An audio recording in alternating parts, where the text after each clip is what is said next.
Assalamualaikum warahmatullahi wabarakatuh. Terima kasih Tuan dan Nona yang sudah tekan tombol like dan berkomentar juga. Oke, kita lanjutkan saja ceritanya sambil bawa jalan-jalan. Si bocil mau jalan-jalan katanya. Yuk guys. Bab 333 sampai 334. Bab 333 ada tahi lalat. Saya ingin bertemu wanita tua itu. Qin Fanglan juga tidak menyukai Xie Kaidong, dan dia juga memiliki wajah yang dingin. Xie Kaidong diam-diam mengertakkan giginya. Jika benda ini sampai ke tangan nenek, pasti lebih baik daripada menyimpannya sendiri. Tapi Qin Fanglan datang ke pintu, jadi dia tidak punya pilihan selain menyingkir. Di ruang kerja, Xie meletakkan mangkuk porselen di depannya. Bu, begini. Aku membawakan barang-barang itu kepadamu segera setelah aku menemukan kesempatan, kata Qin Fanglan sambil tersenyum minta maaf. Dia tidak berani mengatakan itu karena dia tidak menjualnya. Namun, bagaimana dia bisa menyembunyikan pikirannya dari Xie? Tapi langkah Qin Fanglan masih berguna baginya untuk saat ini, jadi dia tidak melanjutkannya. Ya, bagus, Qin Fanglan ragu-ragu lagi dan akhirnya mengumpulkan keberanian. Bu, apa yang akan kamu lakukan dengan benda ini? Nyonya tua Xie setengah tersenyum. Bagaimana Anda ingin saya menghadapinya? Qin Fanglan menelan ludah. Dia masih berada di bawah tekanan psikologis yang besar saat menghadapi ibu mertuanya. Tapi demi uang, dia tetap berkata, saya pikir ini urusan keluarga saya. Saya telah berkontribusi apapun yang terjadi. Uang untuk menjual mangkuk porselen ini harus 50%, bukan 30%, bukan 20%, lebih sedikit. Menghadapi tatapan Nyonya Xie, Qin Fanglan dengan takut-takut menurunkan rasionya lagi dan lagi. Nyonya Xie tua tahu bahwa jika dia ingin seekor anjing menggigit seseorang, dia harus memberinya daging, jadi dia mengangguk sedikit, kalau begitu 20%. Jantung Qin Fanglan berdarah. Seharusnya itu miliknya, tapi sekarang hanya tersisa 20%. Tapi coba pikirkan, 20% itu lebih dari 10 juta, jadi bisa dianggap sebagai penghiburan. Sudah waktunya kamu kembali. Jangan lupa apa yang aku ajarkan padamu, kata wanita tua itu dengan ringan. Hei, Qin Fanglan menjawab berulang kali dan pergi. Setelah dia pergi, Xie Kaidong berkata tidak puas, Nenek, mengapa kamu memberikan uang kepada wanita bodoh ini? Dia pikir Qin Fanglan hanyalah pesuruh dan berhak mendapatkan 20%. Nyonya Xie berkata dengan tenang, saya sudah bilang untuk mengambil pandangan jangka panjang. Dia akan tetap memiliki nilai di masa depan, jadi manfaat yang sesuai harus diberikan. Kamu akan mewarisi keluarga Xie mulai sekarang. Jadi kamu harus memikirkan situasi secara keseluruhan. Apakah kamu mengerti? Xie Kaidong diam-diam berpikir bahwa situasi keseluruhan adalah omong kosong, dan uang di tangannya adalah nyata. Tapi dia masih mengangguk dengan ekspresi terpelajar di wajahnya. Setelah meninggalkan villa Nyonya Xie, pikiran Qin Fanglan dipenuhi dengan berapa banyak uang yang bisa dia berikan untuk dirinya sendiri di masa depan. Namun dia sama sekali tidak menyadari ada mobil yang mengikutinya dari jarak tidak jauh. Sekarang pikirannya dipenuhi dengan kegembiraan karena berhasil berkomplot melawan Ye Yan. Sore harinya, Ye Yan dan Xie Jing pulang dan makan malam seperti biasa.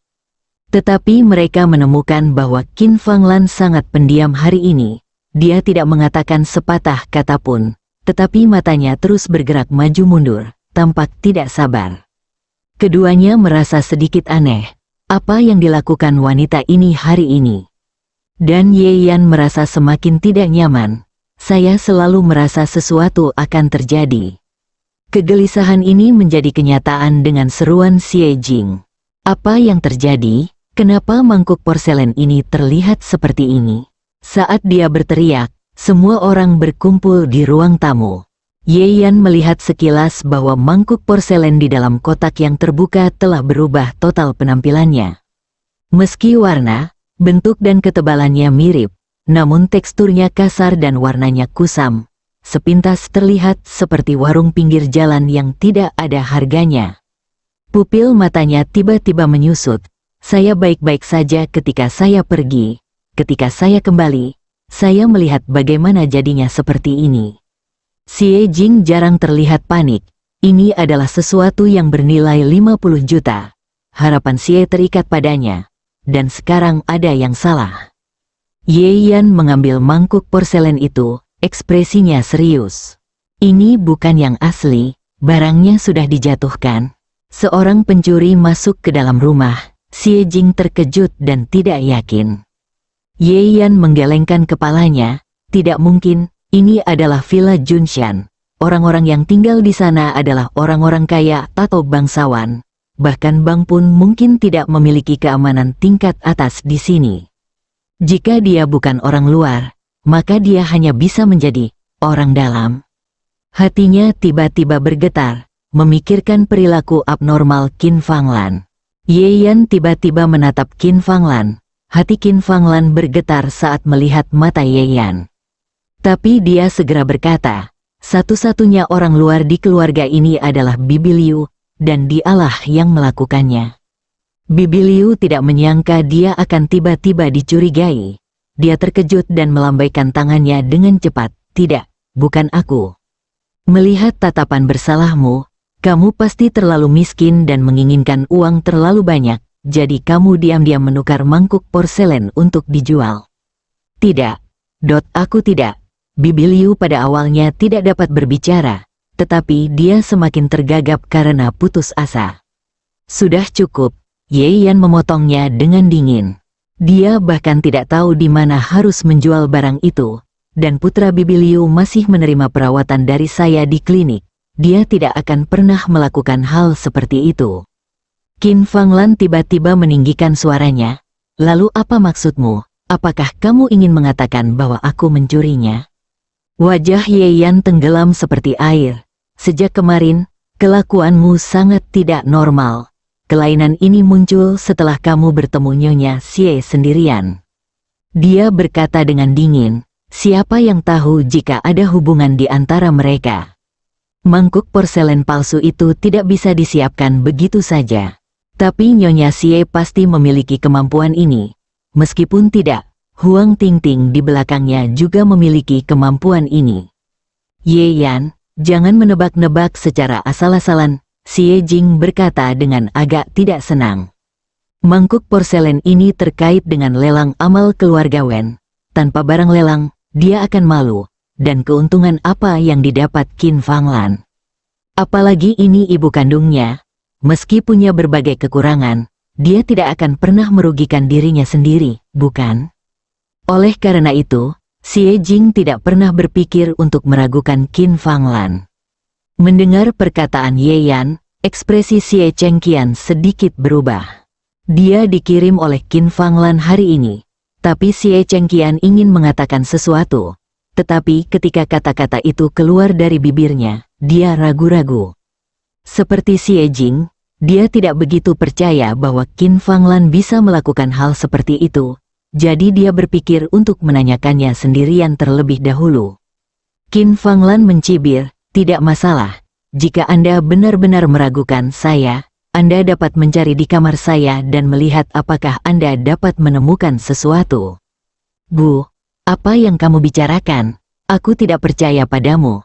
Xie Jing hanya mengira dia berbicara dengan marah.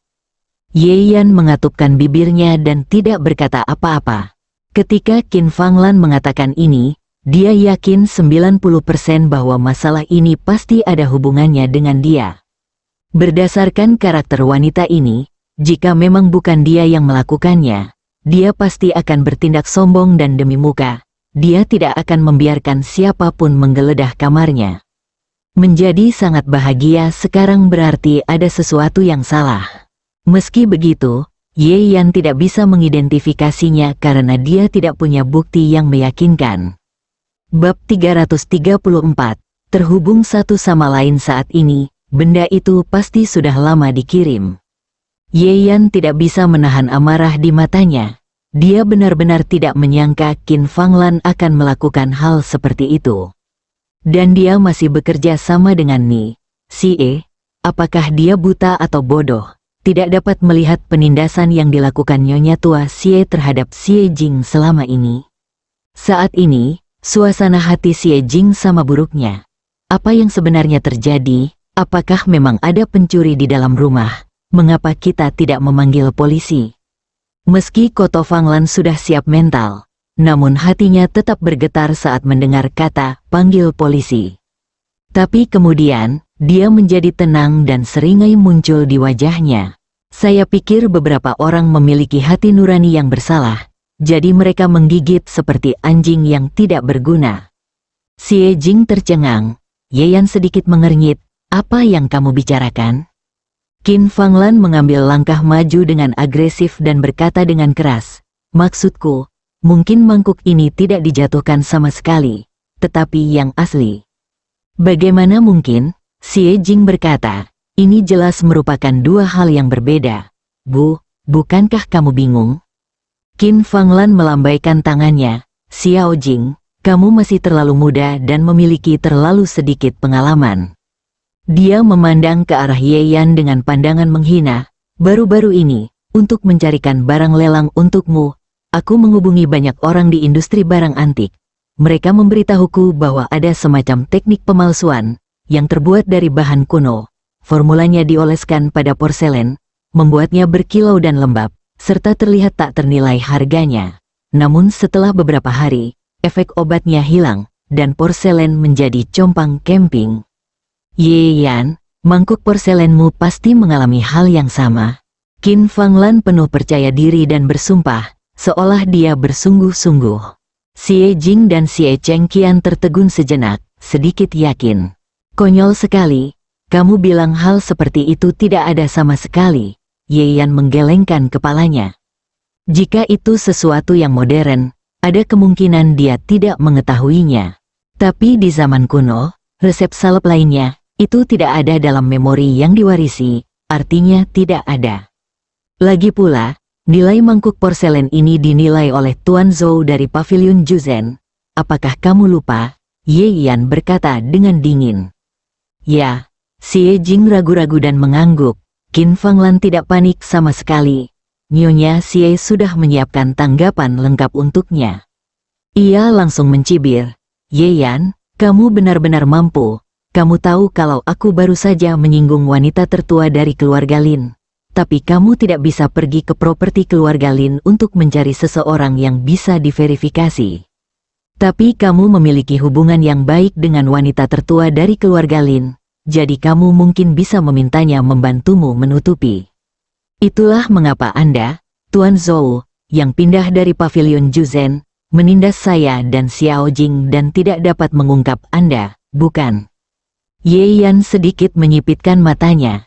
Tidak, ini bukan level yang seharusnya dimiliki Qin Fanglan. Ada seseorang yang menunjuk ke belakangnya. Adapun siapa orang itu, Yeyan tahu bahwa kemungkinan besar itu adalah Ni Sie bahkan tanpa menebaknya. Pembunuhan dua burung dengan satu batu seperti ini, tidak hanya menyelesaikan masalah barang lelang di tangan Xie Jing, tetapi juga menuangkan baskom berisi air kotor ke dirinya sendiri, yang sangat mirip dengan hasil karya wanita tua ini. Memikirkan hal ini, kemarahan Yeyan berangsur-angsur meningkat di dalam hatinya. Wanita tua ini telah berkomplot melawan Xie Jing beberapa kali. Dia bahkan belum menyelesaikan rekeningnya, dan sekarang dia membuatnya mendapat masalah. Apakah menurut Anda dia akan berbelas kasihan padanya ketika dia sudah besar? Yeyan menarik napas dalam-dalam dan menenangkan diri. Konspirasi Nyonya Xie sudah dipersiapkan dengan baik. Kenapa? Jangan bicara. Apakah kamu karena aku bilang kamu tidak punya apa-apa untuk dikatakan? Kata Qin Fanglan dengan bangga. Yeyan berkata dengan tenang, saya kira kamu harus mencari seseorang untuk membuktikan perkataanmu. Dia tidak membela diri, mengatakan bahwa pihak lain sedang menghitung secara mental tetapi tidak sengaja. Jika dia ingin berdebat, dia akan mengikuti ritme lawan. Qin Fanglan tertegun. Yeyan sebenarnya tidak membela diri seperti yang dikatakan Nyonya Xie, sehingga kata-kata yang telah disiapkannya menjadi sia-sia. Namun tidak masalah, Anda bisa langsung saja ke tahap selanjutnya. Itu benar, kata-katamu tidak berdasar. Aku harus membuatmu menyerah dan mengaku bersalah. Kemudian, dia berkata kepada Xie Jing, Xiao Jing, panggil penilai dan kamu akan tahu apakah yang saya katakan itu benar. Xie Jing ragu-ragu sejenak dan tanpa sadar menatap Ye Yan. Entah kenapa, dia tidak mau percaya bahwa itu adalah kesalahan Ye Yan. Telepon aku ingin melihat apa yang akan terjadi selanjutnya. Ye Yan santai, lalu duduk di sofa dan berkata dengan tenang. Xie Jing terdiam lalu mengeluarkan ponselnya. Setelah menelepon, dia berkata, penilai yang biasanya saya tangani tidak ada, dan mereka mengirim orang lain ke sana. Dia akrab dengan pria paruh baya itu, tetapi karena orang lain sedang sibuk, tidak masalah jika dia mengubahnya. Qin Fanglan sudah tahu ini akan terjadi sejak lama, karena Ni Xie sudah mengaturnya. Ye Yan, biarkan aku melihat apakah kamu mati kali ini. Dia melirik ke arah Ye Yan sambil mencibir, namun mendapati wajahnya tetap tenang, bahkan dengan sentuhan ejekan yang tidak mengejutkan. Jantung Qin Fanglan berdetak kencang, dan kemudian dia diam-diam menertawakan dirinya sendiri untuk menakut-nakuti dirinya sendiri. Bagaimana mungkin pecundang ini menjadi lawan wanita tua itu? Setelah beberapa saat, penilai datang. Seorang lelaki tua kurus. Maaf merepotkanmu, kata Xie Jing sopan. Orang tua itu mengangguk dengan bangga, mengambil mangkuk porselen, berpura-pura mengamatinya, dan bahkan mengeluarkan pisau untuk mengikis sedikit bubuk. Jika dia tidak mengetahuinya sebelumnya, Qin Fanglan akan mengira dia benar-benar sedang melakukan penilaian. Akhirnya, lelaki tua itu menyelesaikan seluruh pertunjukan dan meletakkan mangkuk porselen. Oh, aku tidak menyangka salep seperti ini akan muncul lagi. Wajahnya terlihat berat, seolah dia khawatir dengan pasar barang antik. Xie Jing tidak dapat mempercayainya. Tuan tua, maksud Anda mangkuk ini? Itu memang palsu, lelaki tua itu menyimpulkan. Lihat, apa yang kubilang, Qin Fanglan menamparkan pahanya. Wajah Xie Jing menjadi gelap sepenuhnya. Terima kasih, tuan tua, katanya. Tidak masalah, senyuman muncul di sudut mulut lelaki tua itu. Uangnya sangat bagus kali ini. Beberapa kebohongan ditukar dengan puluhan ribu dolar, dan itu sangat bagus. Mengirim penilai, Xie Jing duduk tanpa ekspresi di sofa, bertanya-tanya apa yang dipikirkannya. Hah, aku sudah mengatakannya sejak lama, pemborosan seperti ini tidak menghasilkan apa-apa dan tidak dapat dipercaya. Bagaimana dengan itu? Aku benar.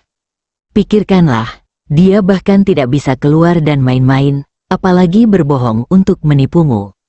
Qin Fanglan memprovokasi dia dengan sepenuh hati dari samping. Xie Jing tidak berbicara, tetapi garis-garis di sudut mulutnya perlahan menegang. Nada bicara Ye Yan tenang, tanpa rasa panik, palsu, terlepas dari apa kebenaran masalah ini. Meskipun apa yang Anda dan orang tua itu katakan itu benar, terbukti sepenuhnya bahwa saya ditipu dan ditipu. Bagaimana Anda bisa membuat pernyataan ini? Bersambung.